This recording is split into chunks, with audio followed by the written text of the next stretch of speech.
there was somebody, I can't remember who the business person is. He will say, no one will care about your company as much as you do. You can't expect another person to care about your company or have your back as much as you would do. I absolutely do not believe that with Pete. I think he would always have my back.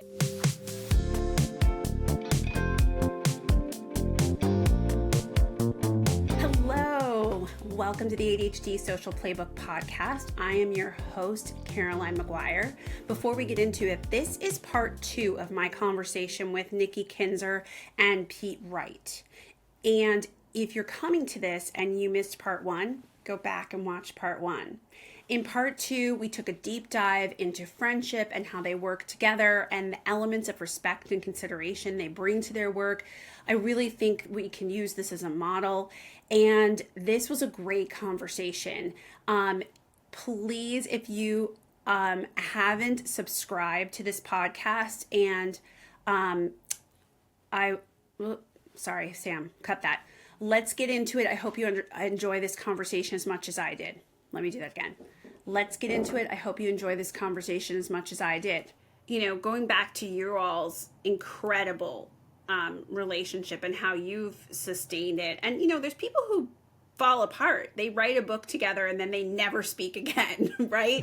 Or they do a podcast and, you know, you're like, oh, wait, you used to be friends with so-and-so and you used to do podcasts together and, you know, it doesn't last.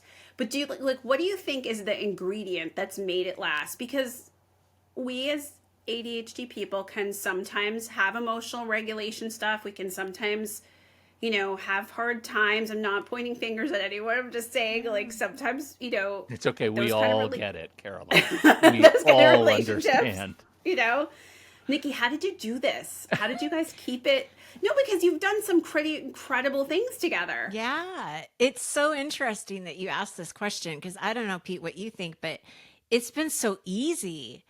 And maybe we're just really blessed, but like it's been very easy. I think we have a great deal of respect for each other. I respect what he does because if you notice, I don't do anything in his business. Like I don't even know what he does. I wasn't going to point it out, Nikki. I wasn't going to point it out. We did an interview last year for the book, and I remember you said something about how many podcasts you produced, and I was like, "What? You do what? How many?" It was like over like 30 or something. Yeah. And I had no idea that he did that many. I thought he only does take control, you know, ADHD. That's what I thought he did, and only that. But that's not the case. So yeah, I don't do anything in his business, but I do respect his business and what he does because he's obviously very intelligent. He knows what he's doing. I've always gone to him as a partner, you know, even in the early days, you know, when we were talking about design and website stuff, we still do that too with my current website. So I think the respect issue has definitely been a factor. He's really easy to get along with. I think that our personalities match because we're both pretty easygoing for the most part. Like, I think he knows if I'm upset about something or if I really, if I need something from him, I think he can read that, but he can also read when it's really not that big of a deal and don't worry about it, Pete, just get it to me when you get it to me. But I can also read when he's really like passionate about something, when he really has a strong opinion. Then I listen to that and I don't, you know, I pay attention to it. And so I think that we've just really worked very well together. Writing the book was easy. And I think the reason for that, and I'll be honest, I think the reason for that is we were so clear with our expectations from the get-go. Because one of the things that I needed, you know, and this is again, pulling back the curtain, is when we got approached to write this book, they approached me first and I said, okay, but I kind of want to bring in my partner, my podcast partner, because I really don't want to write a book all by myself. And if you look at the podcast, this is our dynamic. I'm the coach. I'm the one who's kind of got more of the how-to and strategies. And he's the one with ADHD. He's the one that lives it. He's the one that can push back and say, yeah, that's a great idea, but what happens when this occurs? And so when I approached him to do the book, I was like, this is how I see it, is it would be a reflection of our podcast. We've done our podcast for so many years. Why can't we do this in a book format? And I was also very clear that Pete is a contractor of mine. I pay Pete for his time. So when we do the podcast and he's producing it and editing it, I'm paying for all of that. And the one thing about the book is that I couldn't pay him to write the book. So I had to be really clear and say, okay, I'm not getting paid to write this book. I'm getting paid, twice a year from the book sales with a percentage. Are you okay with that? If you write a percentage and I'm not paying you to write that, but you get the same percentage. And, I don't know how you feel, Pete, and you can tell me this, but you almost looked at me like, well, of course, like, you're not getting paid to write the book. Why would I get paid to write this book? Like, yeah. I'm in. Like, this is, he didn't even, I felt like it needed to be clear. He was like, of course, like, that's not even an issue. So I think the clarity of what we expected from each other was really what made it a great experience. I would do it again with Pete in a heartbeat. Oh my gosh, most people don't say that though, Nikki. Like, really, seriously, most people don't say that. Like, many people have said to me in confidence, like, I would never do this with so-and-so again. Or they'll say that, like, I wrote a book, a book you've forgotten about, a book 20 years ago. And they're like, yeah, before I wrote books on my own, I wrote books with other people, and I could never do it again.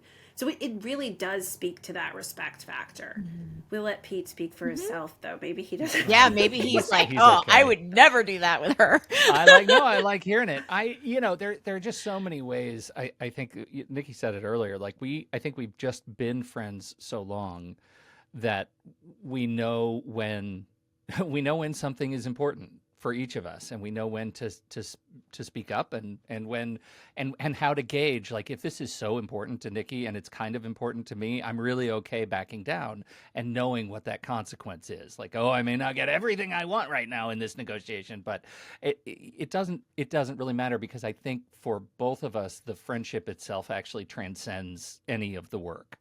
And that was part of the conversation about the book is this going to potentially screw up the friendship? Because that's more important. Our working relationship and our friendship is more important. And is this a stupid thing for us to do? And to be sober about that, and to really be aware that we know a lot of relationships are broken up. Writing partnerships break up friendships. We're aware of that. Do we want to put ourselves at risk? I think that was important to say out loud, and just make sure that we're both good by it. And I think I'm right there too. I would absolutely do another one if the opportunity is right and we come up with the topic. Lord knows we've been thinking about it, trying to figure out how to massage the next story, and see what comes next.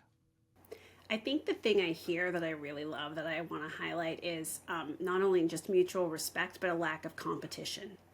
And I think, one of the things that I watch as an outsider, certain people do, is that they are competitive with other people. And I never really get it, because I'm really only competitive with myself. I push myself really hard, but I don't really care, what my friends do or what other people do. And if I'm working with someone, I don't want to be competitive with them. Like, that's kind of twisted. But, Dr. John Gottman says that, that's one of the things, if you feel contempt for people, it like kills a marriage. And I feel like that kills a friendship too. Like, if you're jealous, if you're contemptuous, if you're competitive, and you both have such mutual respect that you don't, which I love. And I'm telling you, when I was digging into both of you, I'm like, oh, I know them so well, but let me just pull all their information so that I'm prepared. I was like, oh my God, they do everything together. Yeah. I mean, he seriously has been with me since day one. And I would say that, this is not, there's no competition. It's all partnership. Mm-hmm. And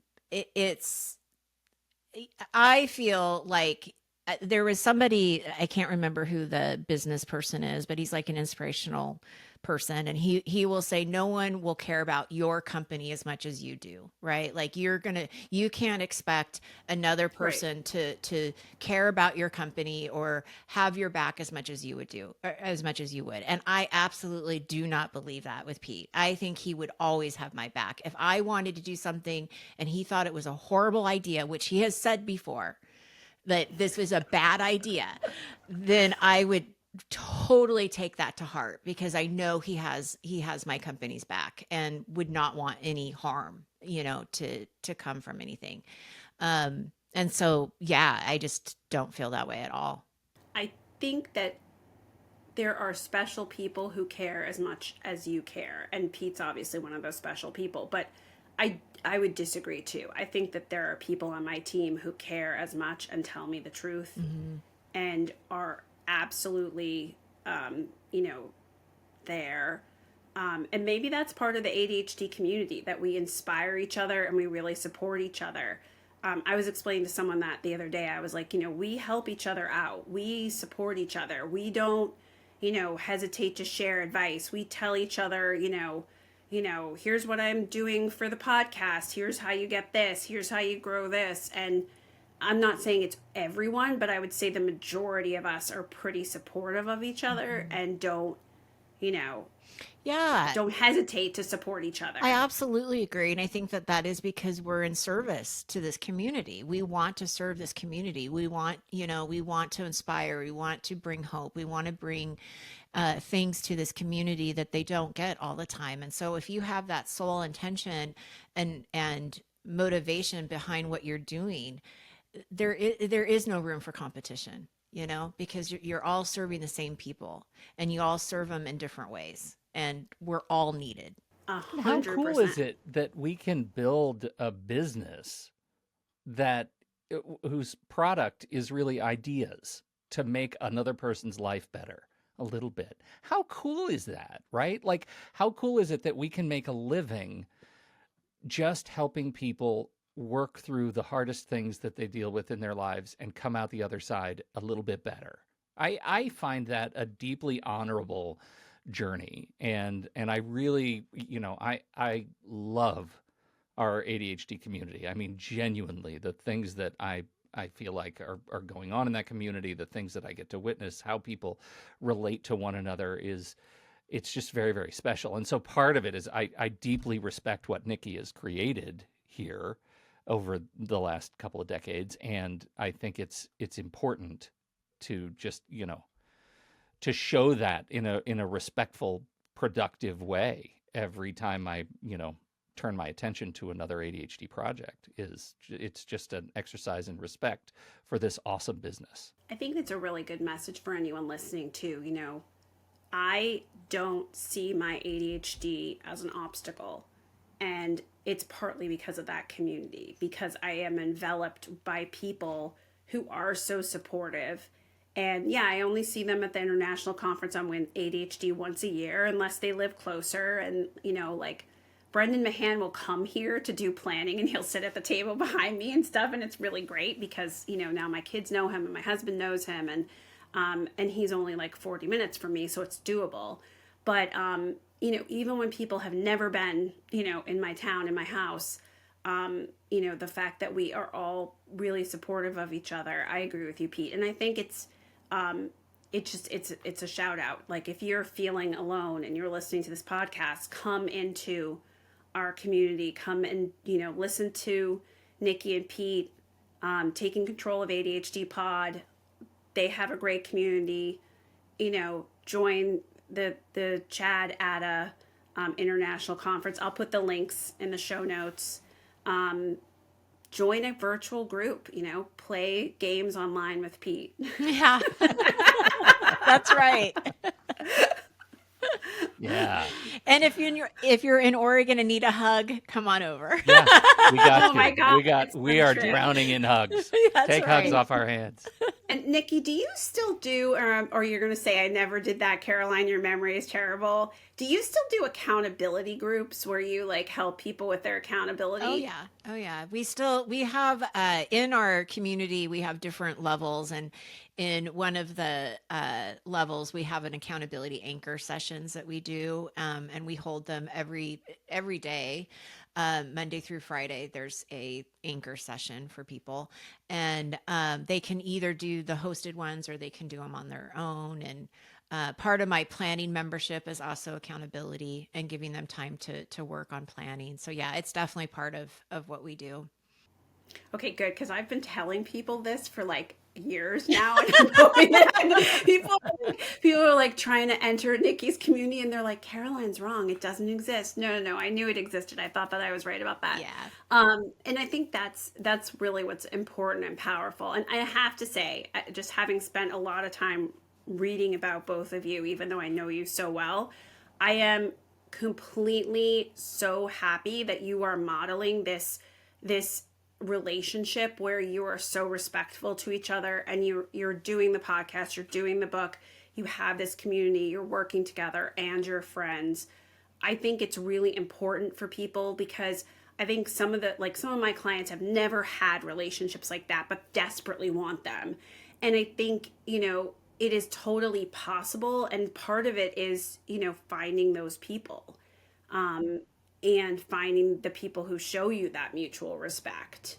And, I love it. I was like so jazzed. I was like telling my husband, I'm like, Nikki and Pete wrote a book together, and they do this together, and they do that together. And he was just like, he was like, is there someone you want to write a book with? And I'm like, no, I don't want to. I'm an only child. I don't want to write a book with Yeah, I know. I'm good. You know what's really funny? Have you guys watched any of the Seth Rogen, Rose Byrne show, Platonic? Mm-mm. I haven't, but I read part of the book. I won't say I read the whole book. I read part of the book. There's a book for Platonic? Yeah. I don't know. Oh, I didn't know that. No. It's based on a book, and by that I mean like super loosely based on a book. It is a show that swings deeply between ridiculousness and incredible wisdom and sincerity about relationships. And I've been thinking about my friendship with Nikki as I watch this show, because it's one of those things that over the past 20 years, I feel like I've learned so much about how to have a really incredible friendship with a woman that is fulfilling and honest and authentic and honorable, and not full of any weird, jaded, grudgery, jealousy nonsense. I've learned so much, and I think it's fun to watch Platonic as like a 2-season exploration of all the stuff that I feel like it's taken me 20 years to learn. So I am deeply grateful for my friendship with Nikki. It's taught me a lot. Aw, I'm grateful too, Pete Wright. Well, I'm sorry, I had to hit it out of the park right there. Just had to you get did. that You hit idea it right out. The mic drop. The mic is dropped. Okay, so I have said the book title several times, but tell us your podcast, your book title, where people can find you, because they are both incredible, everybody, and they are people who, I'm cleaning the kitchen, I'm listening to Pete and Nikki, and it's like really nice, Pete, I'm going to let you do this because Okay. you do this on the show. Well, how about this? I'll do the podcast. So the podcast is Taking Control, the ADHD Podcast. It is available wherever you get your podcasts, and we would love you to subscribe and share it with others, and write us a review if you need to. We're not super hungry for reviews. If they're good ones, we want those. Those are really great. We really The bad appreciate ones them. we don't. Yeah. 5 stars only. 5 stars only. 5 Pete. stars only. We're Nothing honest. else. Yeah. We, you can visit the website at takecontroladhd.com and learn more about Nikki's business. If you're interested in other podcasts that I do, I've got some that Because I'm apparently pretty there's a excited lot of about. them. Just There are wanted a lot to of throw that them. out there. Yeah, there's a Yeah. lot of them. The newest one for me that I'm actually really excited about is called Headstone, and it's a show about human legacy and the things we leave behind. And I am very proud of it. I'm doing it all alone for the first time in my entire podcast career, and it's just a show if you're interested in thinking about our legacy as individuals and what it means to live a well-lived life. I would love you to visit it and search for that one too, Headstone with Pete Wright, wherever you get your podcasts.